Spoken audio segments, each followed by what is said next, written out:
Saya ngelihat gitu ya, apa yang disampaikan oleh Pak Prabowo di KTT G20 Brazil ini seperti memamerkan kegagalan Pak Jokowi.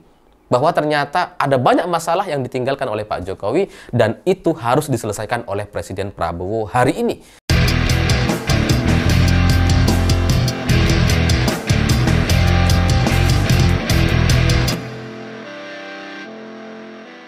Selamat malam semuanya. Dalam beberapa hari terakhir ini kita melihat manuver-manuver politik yang dilakukan oleh Pak Jokowi ini mungkin tidak pernah kita bayangkan sebelumnya. Karena kita pikir setelah Pak Jokowi lengser dari kursi presiden, ya beliau akan pulang ke Solo, akan ngomong cucu katanya gitu ya, seperti yang pernah disampaikan oleh Pak Jokowi sebelumnya gitu kan.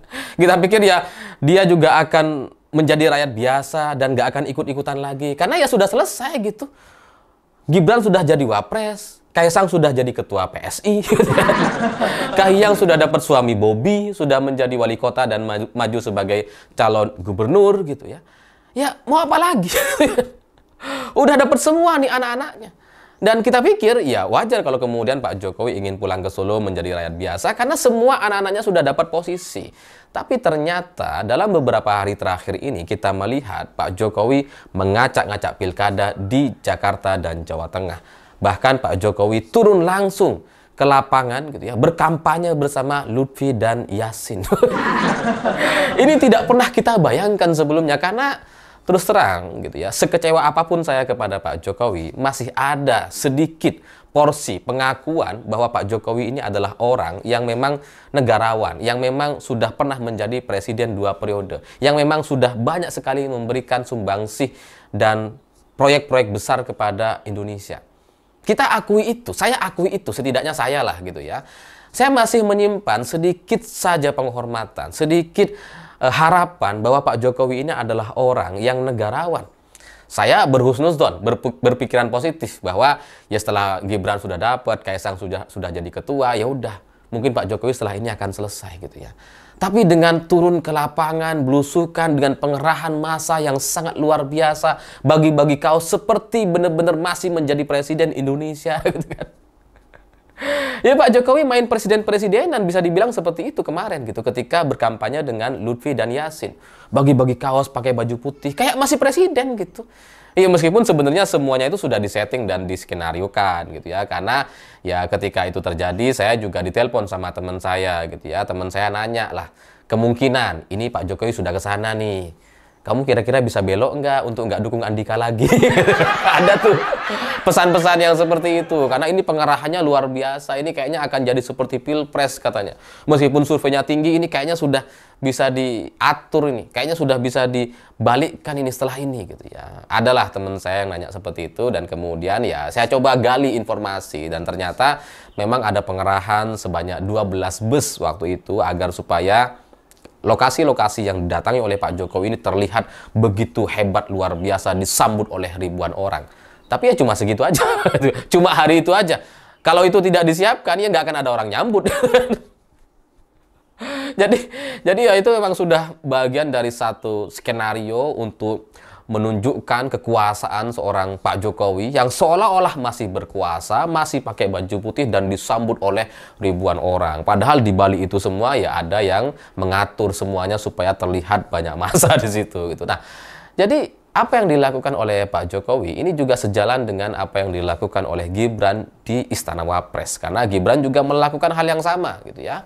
Dia menunjukkan kekuasaannya, dia menghidupkan kartu mati wakil presiden. Karena wakil presiden itu kan biasanya hanya menunggu instruksi arahan dari presiden biasanya. Tapi apa yang dilakukan oleh Gibran dengan membuka lapor Mas Wapres, membuat satu gerakan sendiri tanpa koordinasi dengan presiden dan tim yang ada di dalamnya, tiba-tiba langsung diumumkan. Ini sangat-sangat luar biasa.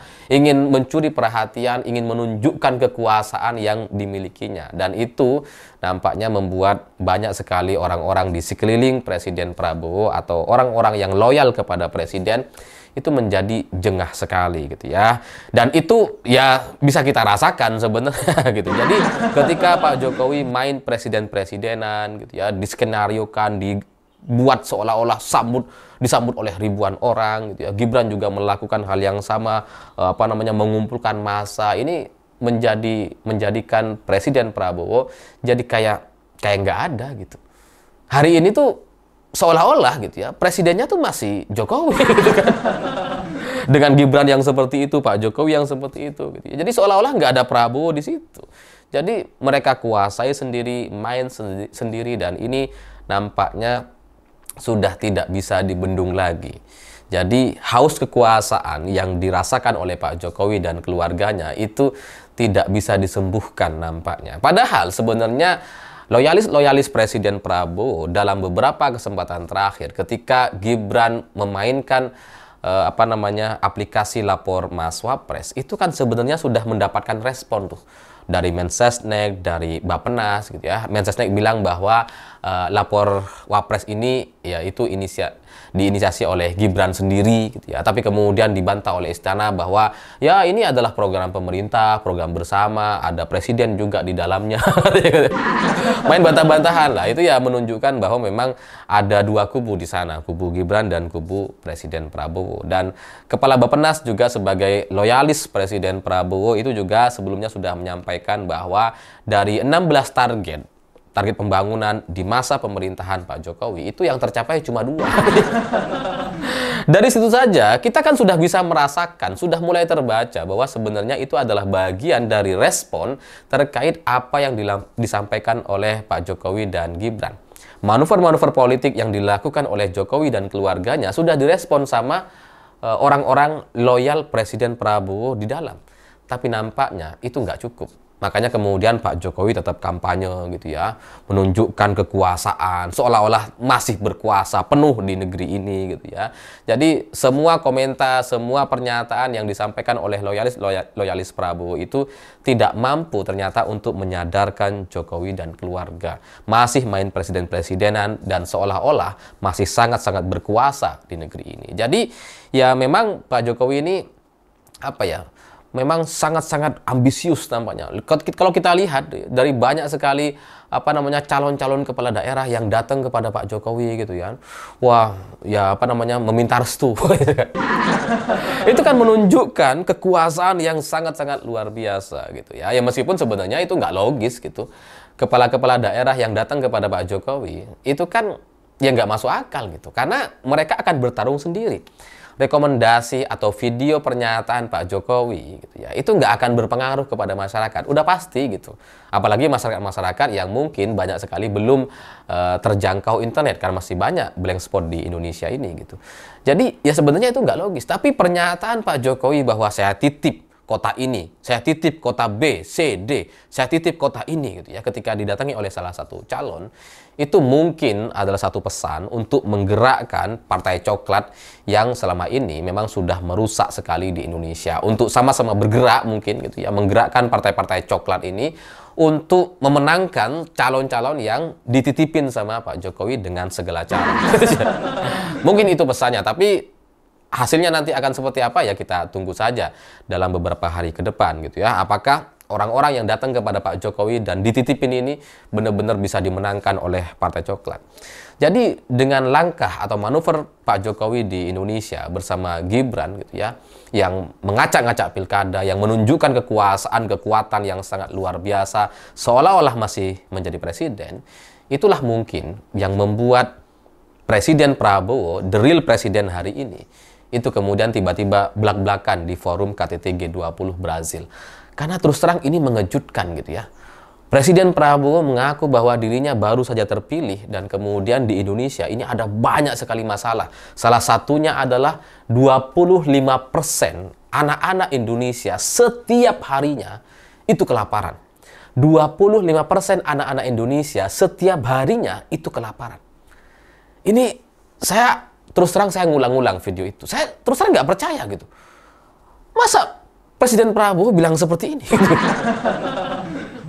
Makanya dia itu sebagai presiden yang baru saja terpilih, katanya, dia berniat, Presiden Prabowo berniat untuk memberikan satu program makan siang gratis yang anggaran per tahunnya itu mencapai 400 triliun rupiah. Jadi Presiden Prabowo menunjukkan bahwa dirinya baru saja terpilih di tengah situasi Indonesia yang sangat berantakan atau dalam situasi yang cukup kritis. Saya terus terang gitu ya, agak kurang yakin dengan angka 25% anak-anak Indonesia setiap harinya kelaparan. Saya kurang yakin, karena dari banyak data-data yang saya baca, nggak sampai segitu.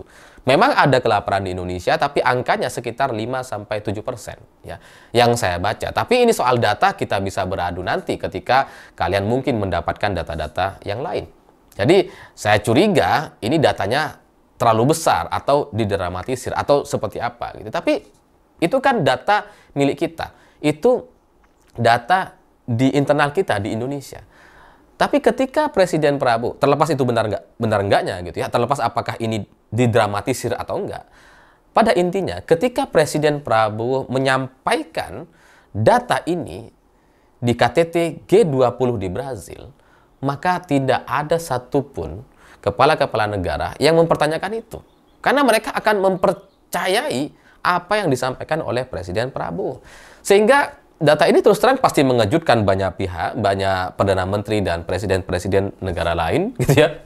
Terutamanya di KTT G20, karena citra seorang Jokowi sebagai Presiden Indonesia ini kan sangat luar biasa sekali di mata internasional, di mata Perdana Menteri dan Presiden-Presiden negara lain, yang dianggap sebagai New Hope, sebagai Presiden yang mampu untuk membawa Indonesia menuju negara maju, sebagai seorang presiden yang mau membawa negaranya menjadi lebih baik. Dan sekarang itu dicitrakan seolah-olah Indonesia itu menjadi negara yang sangat-sangat luar biasa, berkembang, siap untuk menjadi negara maju. Tapi kemudian semua citra itu dipatahkan oleh Presiden Prabowo dengan data 25% anak-anak Indonesia kelaparan setiap harinya.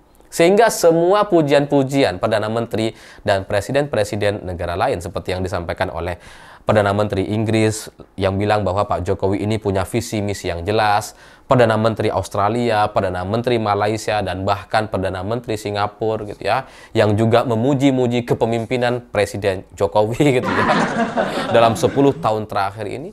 Itu semua kemudian dipatahkan dengan satu pernyataan Pak Prabowo bahwa 25% anak-anak Indonesia setiap harinya kelaparan. Saya ngelihat gitu ya, apa yang disampaikan oleh Pak Prabowo di KTT G20 Brazil ini seperti memamerkan kegagalan Pak Jokowi. Bahwa ternyata ada banyak masalah yang ditinggalkan oleh Pak Jokowi dan itu harus diselesaikan oleh Presiden Prabowo hari ini. Dan Presiden Prabowo datang berkunjung ke luar negeri, datang ke banyak negara untuk menyelesaikan masalah-masalah yang ditinggalkan oleh Pak Jokowi. Sehingga yang sebelumnya berpikir bahwa Pak Jokowi itu luar biasa, di mata internasional adalah seorang presiden yang sangat sukses dan seterusnya. Itu kemudian dibantah semua sama Presiden Prabowo gitu. Jadi percuma soal visi misi dan sebagainya yang pernah diakui oleh Perdana Menteri negara lain gitu ya, karena ternyata 25% anak-anak Indonesia masih kelaparan. Sehingga omong kosong kita mau menjadi negara maju kalau kemudian situasinya masih seperti ini. Jadi dalam satu forum saja itu kemudian Presiden Prabowo bisa menghancurkan seluruh citra positif yang selama 10 tahun terakhir ini dibangun oleh Pak Jokowi di mata dunia internasional. Yang sebelumnya kayaknya Indonesia itu sangat luar biasa gitu ya, yang berkembang, yang mau maju dan sebagainya. Itu dibatahkan semuanya. Dan saya nggak ngerti apakah ini ada kaitannya. Saya curiga bahwa ini ada kaitannya dengan apa yang dilakukan oleh Pak Jokowi di Indonesia hari ini. Yang bertindak seolah-olah masih presiden gitu ya, masih punya kuasa yang luar biasa, yang anaknya tanpa koordinasi melakukan manuver-manuver politik untuk menarik simpati masyarakat gitu ya. Jadi saya curiga apa yang disampaikan oleh Pak Prabowo ini itu dalam rangka untuk menghancurkan citra Pak Jokowi di mata dunia internasional. Dengan harapan masyarakat Indonesia ketika mengetahui ada masalah yang seserius ini, itu nantinya endorsement yang dilakukan oleh Pak Jokowi menjadi tidak terlalu berdampak. Gitu. Karena Pak Jokowi bukan presiden yang sukses. Seolah-olah kan pesannya seperti itu. Entah apakah ini ada kaitannya atau enggak, tapi kok kebetulan sekali respon dan pernyataan Prabowo itu sangat-sangat menampar Pak Jokowi dan keluarganya hari ini. Saya pikir itu. Terima kasih sudah menonton. Begitulah kura-kura.